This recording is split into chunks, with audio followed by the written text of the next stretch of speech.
Good afternoon, and this is another small section of Philadelphia history.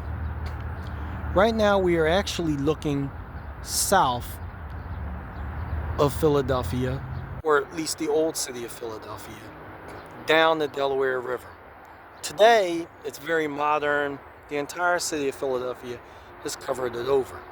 However, much of what you see, with the exception of the Colonial Wall and things beyond it, are exactly what you would have seen in the Philadelphia area very, very early. In 1609, Henry Hudson came up the Delaware River. He was looking for the Northwest Passage. He didn't find it, but he did discover that this was a river that led north. A few years later, the Dutch came with the Dutch West India Company. And they decided to make their first colonial capital on the Delaware River, just north of Philadelphia in 1624. This was actually the first capital of the New Netherlands, just north of Philadelphia. But in 1626, a gentleman by the name of Peter Minuit came along.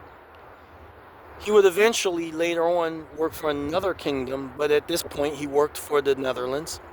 And he decided to shift the colonial capital from Manitonk, which is the Lenape word for it, however, what we call Burlington Island, and he shifted the colonial capital of New Netherlands to what eventually would become New Amsterdam, which is modern-day New York. He would also shift a lot of the trade in beaver skin and fur further south to an area that would be called Fort Nassau. Fort Nassau is actually what is now Gloucester City, New Jersey, just south of Philadelphia. So the Dutch never actually left the area for a while. For some time, this is what the New Netherlands colony did. Now, they did come into a problem. The British claimed the area, and also the Swedes claimed the area. And the Swedes actually began to colonize in 1638.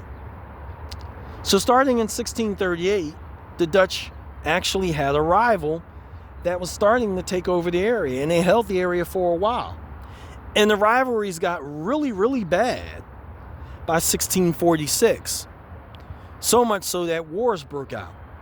Eventually in 1655, Peter Stuyvesant, who had his headquarters in New Amsterdam, would eventually come down, take over the area, and subjugate the Swedish colony. He did not remove many of the people that lived here. He just stamped his approval of authority. So at this time, in 1655 onward, the Philadelphia area would have not only Dutch, but Swedes, Finns, who were under the Kingdom of Sweden, Walloons, which are now in modern-day Belgium, who came along with the Dutch. And you had some English and, of course, the Lenape, and even some Africans that lived in the area.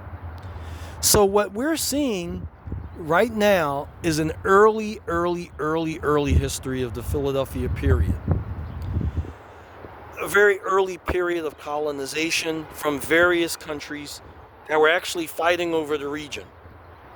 And this fight would eventually turn into what eventually would lead to the British colonies of North America.